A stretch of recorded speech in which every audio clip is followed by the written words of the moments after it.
Welcome to EZ Gluten Free. Today I'll be showing FaveHealthyRecipes.com how to make these mini French apple walnut scones. Now if you like French apple pie, then this one's going to be right up your alley. The apples, raisins, and cinnamon just scream the arrival of fall. And the walnuts add a heart-healthy, crunchy textural element to the scones, while the vanilla glaze completes the French apple pie experience. And the smaller size of this one makes it easier to enjoy something sweet without overindulging in a full-blown dessert. And the gluten-free Bisquick makes this really easy to accomplish without having to throw together a bunch of gluten-free flours and leavening agents. Alright, to make this one you're going to need 1 apple, peeled and chopped into 1/2 inch pieces, 1/2 cup of chopped walnuts, 1/4 cup of raisins, and for the raisins you'll want to place them in a bowl and cover them over with boiling water and let them steep for about 10 or 15 minutes to plump. Then take them out with a slotted spoon and drain them on paper towels. You'll also need 2 cups of gluten-free Bisquick, plus an additional 2 tablespoons to stir into the fruits and nuts. If you're not following a gluten-free diet, you can just stir together this list of ingredients. You'll also need 1/3 cup of sugar, 1 teaspoon of cinnamon divided in half, 5 tablespoons of cold diced butter, 2/3 of a cup of milk, or if you want a more decadent scone you could use half and half, or even heavy cream, 3 eggs, and 1 teaspoon of vanilla.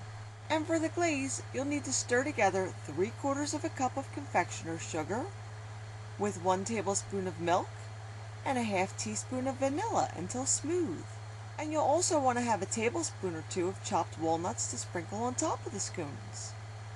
Alright, now to get started, first preheat the oven to 425 degrees and line a baking sheet with either a silicone baking mat or parchment paper. Now stir the apples, raisins, and walnuts together with 2 tablespoons of Bisquick and a 1/2 teaspoon of cinnamon. Then set it aside. In a medium bowl, whisk together the milk or heavy cream, eggs, and vanilla until well combined. In a large bowl, stir together the Bisquick or flour mixture, whichever you're using, sugar, and a 1/2 teaspoon of cinnamon, and mix that until well combined. Now add the butter, and using either a pastry blender or 2 knives, work the butter into the dry mixture until you have a texture resembling coarse crumbs.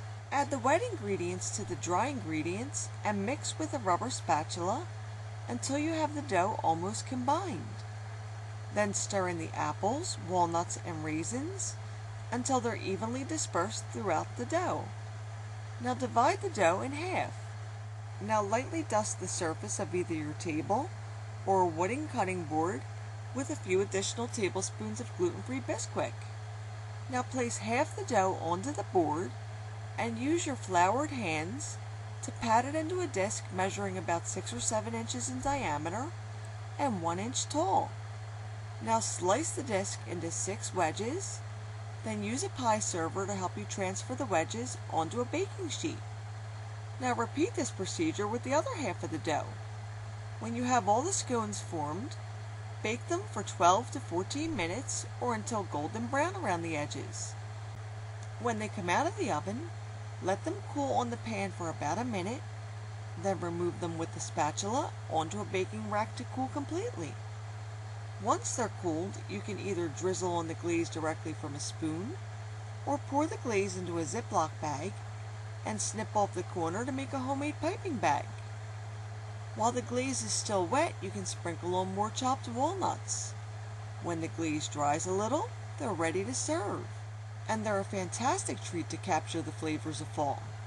Now if you wanted to, you could make larger sized scones by leaving the dough all together and forming one large ball, instead of dividing the dough into 2 smaller balls.